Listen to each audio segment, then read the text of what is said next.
Iya sih. Sebenarnya sih gue sih berharapnya Arsenal tetap runner up terus sih. Anjing. Inter itu menyebalkan lah dia. Tim mateng juga Inter itu. Iya. Mereka udah siap dengan segala situasi gitu loh, pemain. Udah jadi, udah bersama sama Inzaghi juga udah lama kan. Ya udah bodo amat, dibilang main jelek segala macam, mereka udah gak peduli. Udah mereka tahu lah caranya menang. Hasil akhir lah ya. Iya. Error. Ya itu kehilangan Rodri katalis di sebelum penyaringan ya. Saringannya udah jebol ibaratnya. Review semua pertandingan UCL yang menurut kita perlu dibahas. Selengkapnya hanya di obrolan bola anak rental.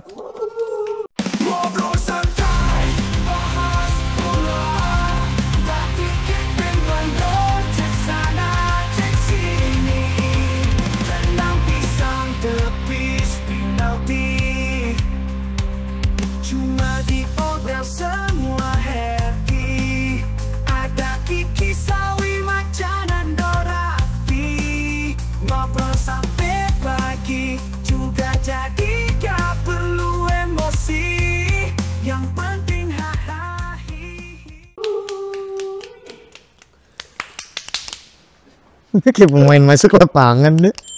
Yang menurut kita perlu kita bahas. Apa aja yang perlu dibahas? Liverpool Madrid pasti. Liverpool Madrid. Arsenal 5-1. PSG Bayern 1-0 ya. 1-0. Terus ada lagi yang menarik. Kalau champion gue sih menarik timnya Atalanta sih. Atalanta menang gede juga ya. Gede 6-1. Sebenarnya sama inian juga sih. Juventus nggak imbang dia langsung Villa. Terpongkeh Juventus sama apa yang belum menang City juga belum menang juga. City. Ya cuman dia di comeback 3 sama. Ngalir dulu. Apa dulu pertama yang enak? Match dulu aja. Big match dulu. Kita awali hari dengan yang segar-segar ya. Dengan pernyataan Robertson. Gimana pernyataan Robertson? Anjingnya nyewet bangsat. Kayak leher nganggur kasih kerjaan anjing. Bapak tersungkur Van Dijk oleh Virgil van Dijk. Tapi bener doh, sesuai dengan apa yang lo kasih di pas kita bahas Liverpool sama Arsenal ya, bakal jadi pertandingan yang menarik pasti. Bakal jadi pertandingan yang menarik dan iya secara hasil gue udah menduga sih mal. Secara hasil ya, maksudnya Madrid kalah gue udah menduga, cuman gue nggak menduga kalau nggak ada perlawanan gitu. Dan gue lebih nggak menduga Mbappe chance 3 doang kan dia. Iya. Yang nggak gue duga juga Mbappe sih. Cuma nanti kita bahas. Tapi secara overall gimana lo?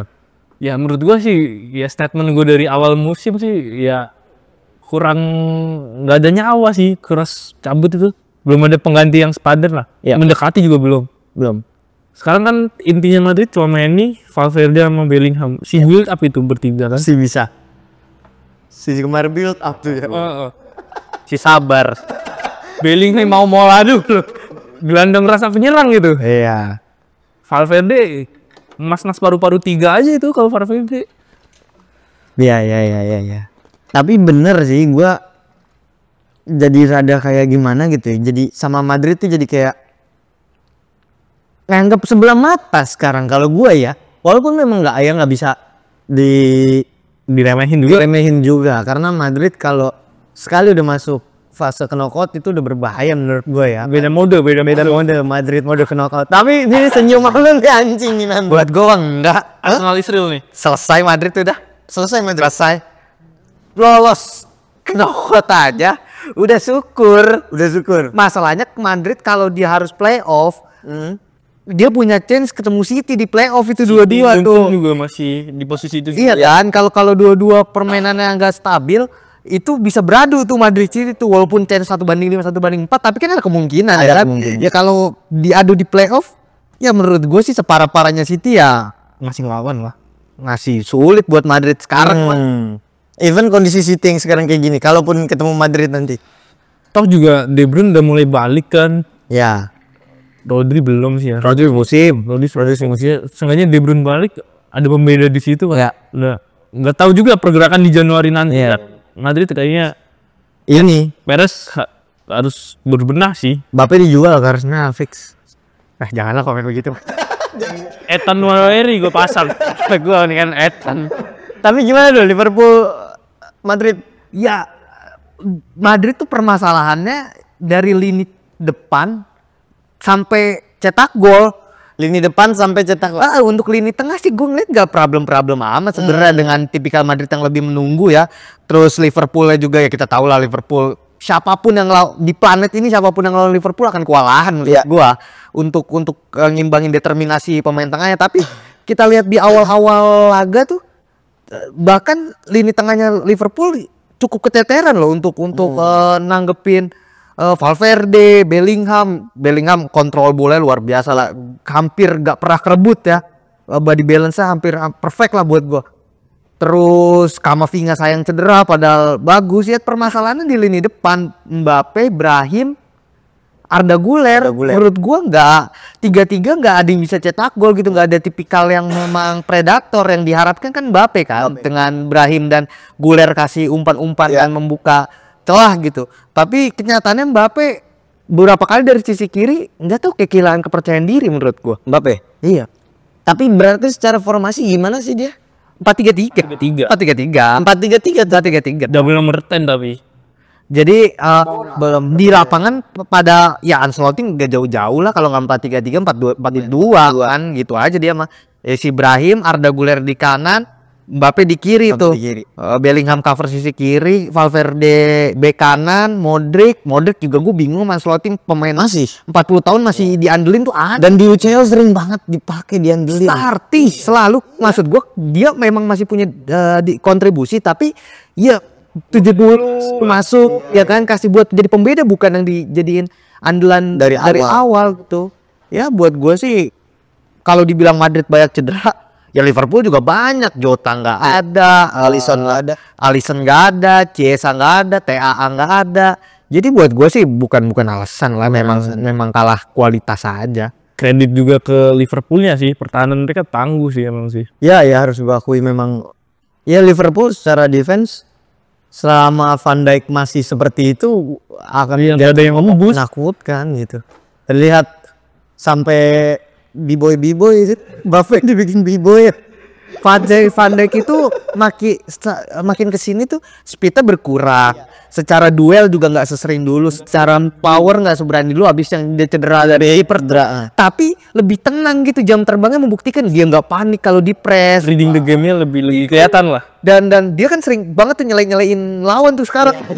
Anjing tuh emang. Tapi ya bagi gue itu salah satu cara dia untuk ngerusak mentalitas rivalnya gitu, mentalitas Mbappe di sini konteksnya. Dan buat gue sih Mbappe udah selesai sih. Masih dengan statement gue lah, Mbappe jangankan 50 gol, dia 20 gol aja udah syukur. 20 gol udah syukuran gitu. Juga penalti kali 15. Penalti aja nggak masuk.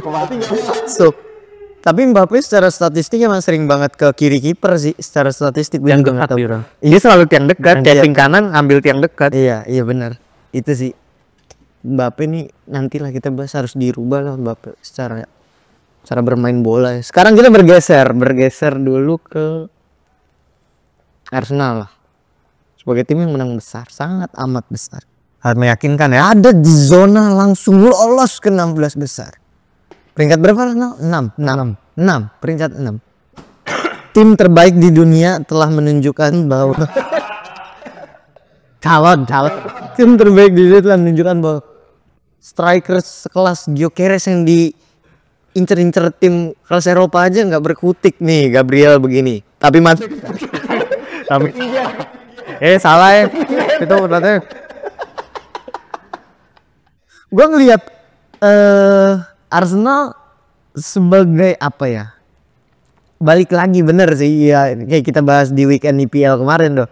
Arsenal balik lagi ke ruh Arsenal gitu. Arsenal kembali lagi menunjukkan bahwa adanya Odegaard itu ngasih warna yang beda lah. Dia paling nggak game terakhir tuh dia menunjukkan kalau they can play lah.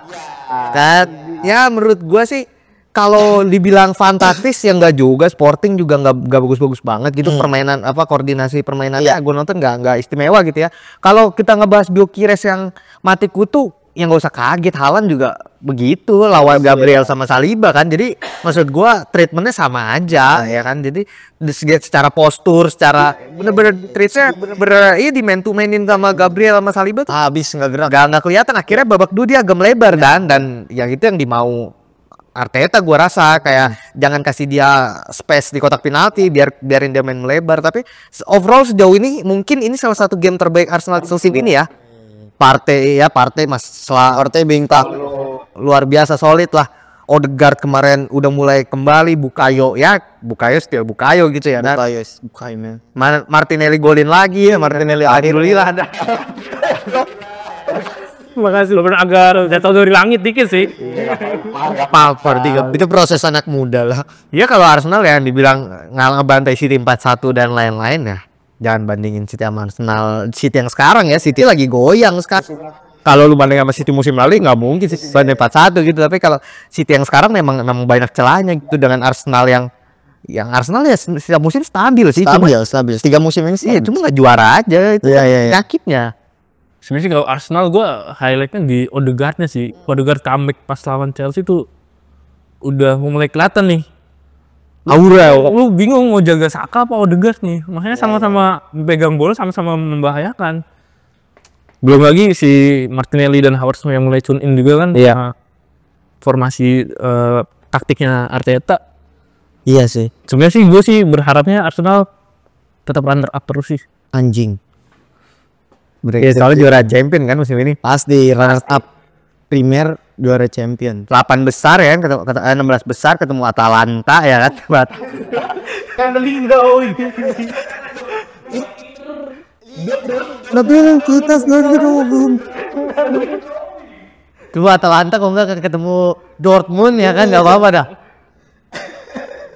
Tapi soal peluang Arsenal di UCL musim ini gimana? Top 3 sih gue main. Top 3. Semifinal mah nggak kemana ya. Semifinal yang pegang lah ya. Misal Kalau ada perebutan ketiga berarti juara 3 tuh. Tetap sih jagoan gue di Liverpool sama Barca sih kalau gue sih. Liverpool Barca. Barca itu di UCL dia Menang 3-0. Ketiga, keempat. Iya. Kedua Barca malah sekarang. Pertamanya siapa? Pertama Liverpool. Liverpool ya? Inter. Oh Inter. Inter kedua. Oke. Benar. Ya pokoknya semifinal mah kepegang ya Mas. Pegang, Mas. Harusnya ya. Asal nggak terpleset seperti gajahnya jatuh kan. Asal nggak ketemu Liverpool atau enggak Barca. Inter atau enggak Barca. Inter nggak apa? Jangan juga sih tapi Barca lah di drawing. Karena dulu takut Inter Apa? Kalah kan kemarin. Jangan kalah sama Inter ya kan, nggak bergerak lah, mau nggak pakai sama Inter. Tapi Arsenal juga jelek kan waktu itu. Arsenal jelek, tapi maksud gua Inter itu menyebalkan lah dia. Tim mateng juga Inter itu. Iya. Mereka udah siap dengan segala situasi gitu, pemain udah jadi udah bersama sama Inzaghi juga udah lama kan. udah bodo amat, dibilang main jelek segala macam, mereka udah gak peduli, mereka tahu lah caranya menang. Hasil akhir lah ya. Iya, jangan dulu lah ketemu tim-timnya. AS Monaco. Brace. Kalau enggak Girona lolos. Gitu aja. Pak Young Boys dulu kan? Ya, Oke, menarik. Arsenal. Jadi untuk Arsenal semifinal mah ada, Le. Berarti Arsenal, Liverpool, Barca, Inter kayaknya. Cocok tuh. Barca Madrid, Munchen Madrid. Tergantung lolos apa enggaknya. Tergantung. Karena dua tim ini kalau udah knock out kan udah different level lah. Different level. Sekarang kita bergeser ke tim apa dulu ya? City dulu deh. City imbang sama Feyenoord. Sayang banget. Gagal bounce back ya Pep Guardiola. Itu konyol sih buat gue itu. Ya bener. Lu nonton tuh? Tapi happy kan kita? Gue happy. Udah 3-0. Iya ya. Udah 3-0 di comeback 3 sama. Itu Pep kan sampai luka-luka kan sini apa? Iya nggak, dia gedek sendiri. Ya iyalah, gue juga jadi pelatih gedek juga udah menang 3-0. Pep bilang namanya peluit akhir belum ditiup, memang pasti apapun bisa terjadi di sepak bola, tapi saya merasa tidak ada ancaman sebenarnya. Maksudnya nggak ada ancaman gimana? Maksudnya nggak mungkin lah di comeback 3 itu bagi Pep gitu. Di perhitungan Pep tuh udah nggak ada dia ngomong kayak gitu. Ternyata di comeback 3 sama dia garuk-garuk, dia stres juga. Ini apa yang salah kan? Pasti kan dia. Gue sih ngeliatnya City mulai menurunnya pas lawan Feyenoord tuh, pas gol pertama Feyenoord tuh yang dari blunder pemain City. Ketiga juga blunder. Gol pertama kan blunder tuh, salah ngebuang bola kan. dari situ gue ngeliat koordinasi antar pemainnya tuh udah mulai kacau sih. Longgar banget. Longgar banget. Feyenoordnya juga dia bisa memanfaatkan ruang yang ada di situ dengan dengan pemain terbuka Pepnya kan. Padahal tuh pemain Feyenoord itu cadangannya loh. Santiago Gimenez lagi itu. Iya, Gimenez. Bakayoko cedera juga. Tapi ya gue ngelihat memang yang disorotin. Maksudnya gue secara pribadi ngelihat yang perlu disorotin dari City, kenapa ya? Musim ini banyak banget lini belakang error. Ya itu kehilangan Rodri, katalis di sebelum penyaringan ya. Saringannya udah debol ibaratnya. Tadi debol ini. Kagak ada keran ya. Kalau kata bocah motor mah kagak ganti oli nih dari Rodri nih. Lu setuju deh soal Rodri yang bikin City makin belas aja? Kalau dibilang City ada dampak Rodri berpengaruh ya berpengaruh. Tapi faktor terbesarnya menurut gue demotivasi pemain juga sih. Demotivasi justru. Udah dapat semua musim lalu treble, gue bingung mau ngapain. Iya sih. Yang paling gue sorotin sih Foden sih yang paling menurun. Foden habis. Di Liga juga bapuhnya minta ampun, di UCL apalagi dia statistiknya aja sama Anthony masih banyakan golnya Anthony itu kayak. Dari Euro anjing. Iya dari Euro. Semenjak Euro ya. Euro. Semenjak dia megang penghargaan pemain terbaik Itu IPL kayaknya. Musim lalu emang puncaknya dia tuh musim lalu. Musim lalu kan benar-benar masih bisa jadi pembeda banget lah. Walau nggak ada De Bruyne, Foden masih bisa. Ya, goal placing dia berapa kali lah, Bang. Fake place. Sekarang kayak dia kehilangan sentuhannya sih dan ngaruh juga buat lini depan City sih. Apalagi dengan nggak ada De Bruyne supply-nya kan. Bernardo juga faktor usia udah mulai menurun. Masih muda lah Bernardo mah. Bernardo iya sih.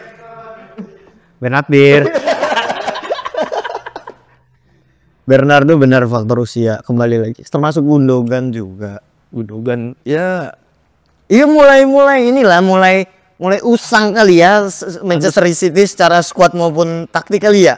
Iya, ya sekarang dia bertahun-tahun berada di puncak gitu. Nggak mungkin taring-taring serigala itu kan tambah gede juga gitu loh. Yang di bawah tuh yang ngelihat ke puncak tuh makin lama makin nyamperin juga. Jadi lu udah nggak bisa di atas sendirian nih, udah mulai udah City mah kayak gini. Lu nganalisa mungkin 10 pertandingan belum kelihatan, 20 pertandingan. Ya udah 100 pertandingan orang juga tahu kali. Oh udah begini-begini. Jadi ya menurut gua namanya sepak bola nggak ada yang absolut gitu. Semua pasti ada celahnya dan City menunjukkan kalau ya Pep juga manusia Pak. Nggak bisa yang sampai dia pensiun menang sulit juga. Manchester City dengan kembali lagi ya dia bawa masalahnya kemana-mana di Liga Inggris ada, terus ke UCL dibawa masalahnya. Ya sedih lah jadi Manchester City. Tapi dia masih peringkat 2 sih, sejelek-jeleknya dia juga. kalah lagi kan minggu depan. Iya mungkin. Kalah biar lawan Liverpool ya. Iya benar sih makanya sih benar. biar mepet semua Kan tuh kan. Menang juga masih belum mepet. Iya sih. Masih harus 2 match lagi. Desember terpleset itu Liverpool. Iya, Arne Slot nih. Arne Slot kan tilak nggak bisa mimpin tim. Nanti City menang nih, mepet kan sama Liverpool kan. Arsenal menang, Chelsea menang, mepet semua. Udah tuh menang semua. Nah pas Liverpool ketemu Arsenal sama Chelsea, kalah Liverpool 2 kali, tapi Chelsea kalah sama Arsenal yang juga.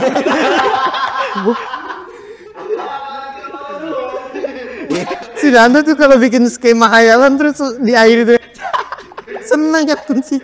Tentang anak film kayak gini skenario bagus bener kan. Oke, lu sebutin nih hayalan kayak Indonesia masuk Piala Dunia. Lihat sekarang. Indonesia menuju Piala Dunia, nanti Arsenal menuju gelar juara. Template udah kayak gitu. Sumin udah dipatenin. Langsung keren. Gua begitu Pak. Dia udah tiga. Jadi Bagus banget. nggak masuk akal bego, masih ada comeback lawan Australia ntar.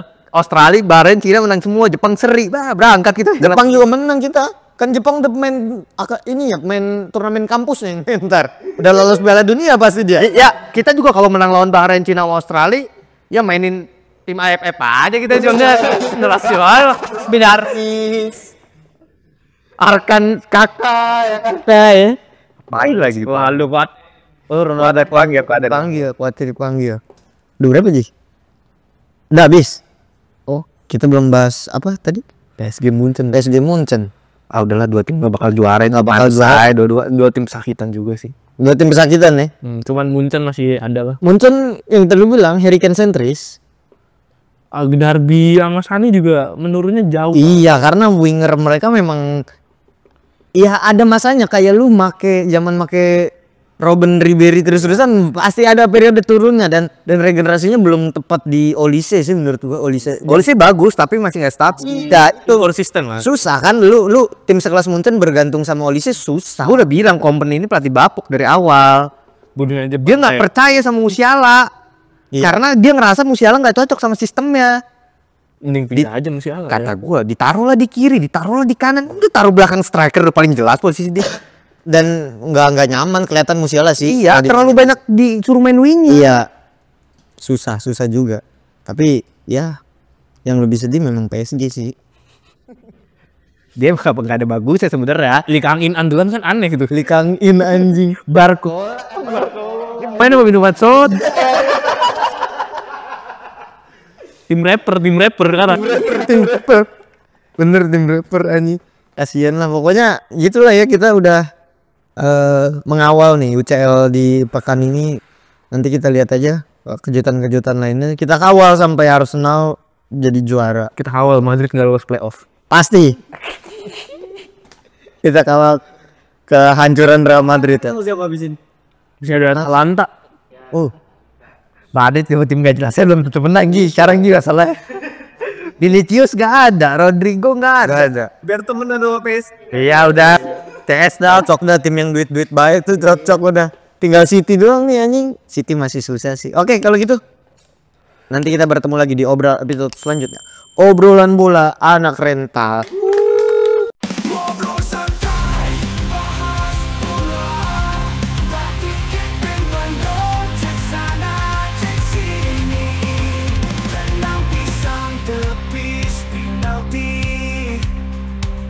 Cuma di obral semua happy. Ada Kiki Sawi Macan dan Dorafi. Ngobrol sampai pagi juga jadi